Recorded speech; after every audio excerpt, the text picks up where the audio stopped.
this lesson, we're looking at a simplified beginner version of Love Will Tear Us Apart by Joy Division. We're only going to be focusing on the main sections which all use the same progression. That means we can stick to just basic open chords, but we're also going to add in that melody line on top as well. And that means you can alternate between the rhythm and the melody when you're jamming along with the song. You can also put both parts together yourself using a looper pedal, or better yet, if you know someone else who plays guitar, you can get together, one of you can play the chords, one of you can play the melody, you can get it all synced up, and then swap and try and do it the other way around as well. Those kind of exercises are really good for your development as a guitar player.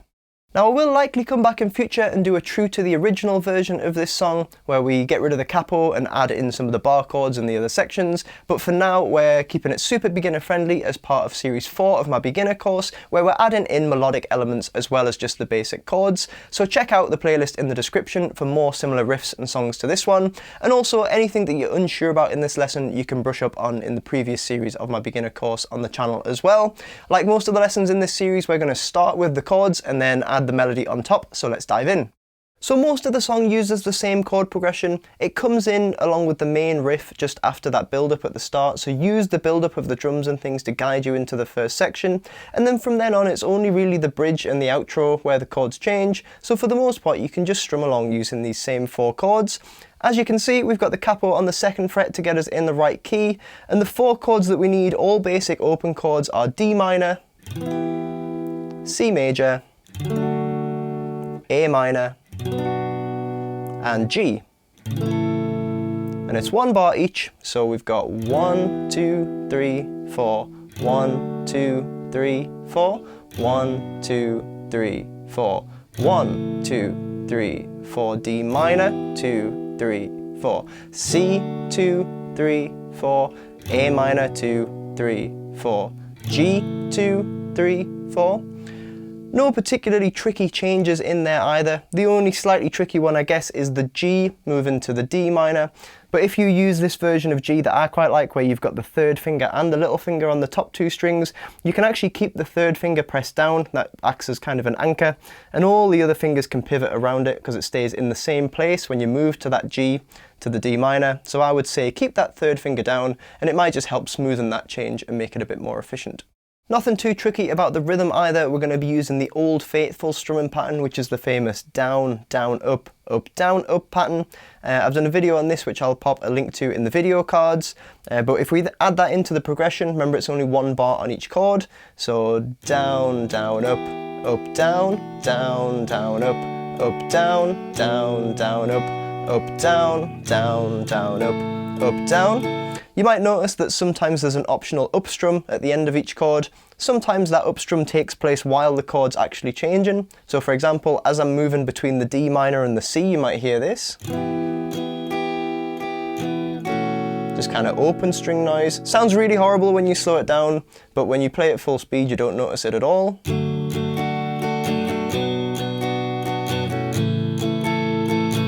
Just sounds like normal guitar playing, so don't worry too much about that. It can actually help add a little bit of energy to your strumming as well. As I mentioned, most of the sections use this same progression, so definitely the riff, verses and choruses you can just strum along to using that same strumming pattern and those same 4 chords. I guess if you wanted to change it up a little bit, you could just do single strums in the verses, then add the strumming into the chorus to create a little bit of difference between the sections, but you're probably going to want to start adding the lead melody in as well, so let's take a look at that right now. So for this part you can take the capo off, but it wouldn't matter if you left it on if you were alternating between playing the chords and playing the melody, because there aren't any open strings in the melody anyway. Now this part is used throughout the song. You hear it first of all in the synth riff after the build-up at the very start of the song, but it's also used as the melody for the vocals in the chorus, so he just sings the lyrics along to this same melody, and you can also hear it incorporated into the bass line throughout the song as well, so it really is a core part of the song. So let's take a look at how to play it on the guitar. We're going to start with 3rd finger on the 9th fret of the G string. Let that note ring out for quite a while. You can add a little bit of vibrato if you like, just to make the sound a bit more interesting. Following this, we're going to use 1st finger to play 7th fret of B string, 2nd finger to play the 8th fret, then back to the 1st finger. So far we've got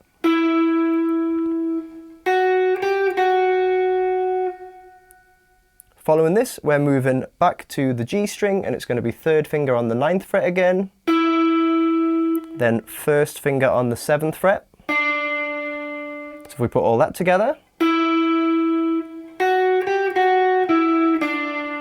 and you can hear the lyrics from the chorus fit in this melody as well. So love, love will tear us.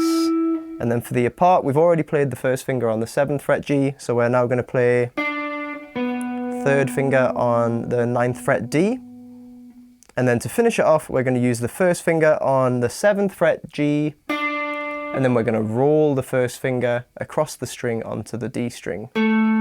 So the last two notes are 7th fret G, 7th fret D. So the whole thing.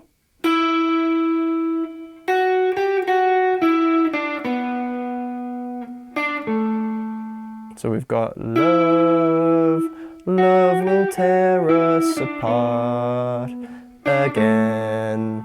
So it's very much like the We Didn't Start the Fire riff, where you can sing the lyrics along to make sure that you're playing it right, and the notes that you're singing match the ones that you're playing, and it's the same rhythm as well.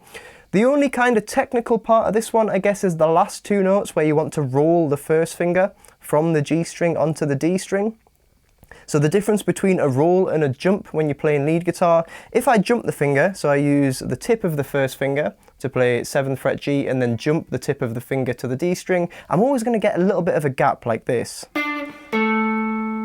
Okay, because it takes time to get from one to the other. And you're always going to have that little pause in time where there's a time to transition. But if I do a roll technique instead, so I start with the first finger flat on the G string, so I'm pressing down more with the fleshy part on the underside of my finger rather than the fingertip, I can play that note with that part of my finger and then just roll seamlessly onto the fingertip on the D string. So a jump sounds like this, and a roll sounds like this.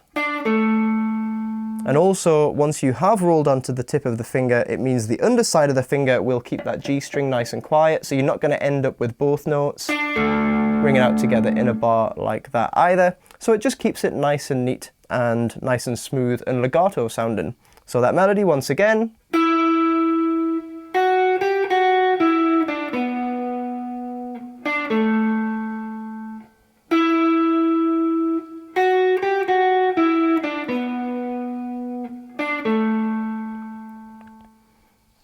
So practice singing along the melody to yourself, and then try jamming along with the song. And as I've mentioned, trying to play it along to your own chords recorded on a looper is really good practice as well.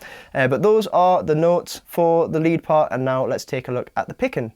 So like I've suggested in the other lessons in this series, you might want to start with all down picks just until you get the fretting hand sorted. So that would literally just be played like this.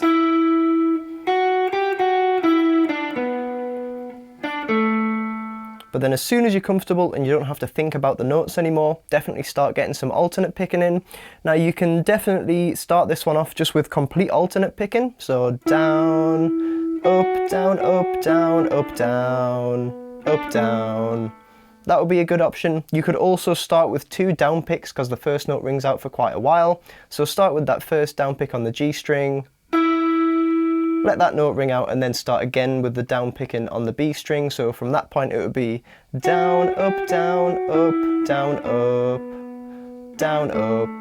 Once again in full that one. So down, down, up, down, up, down, up, down, up. So it depends whether you want to start with a down or an up on the B string to kind of get the main flow of the riff going.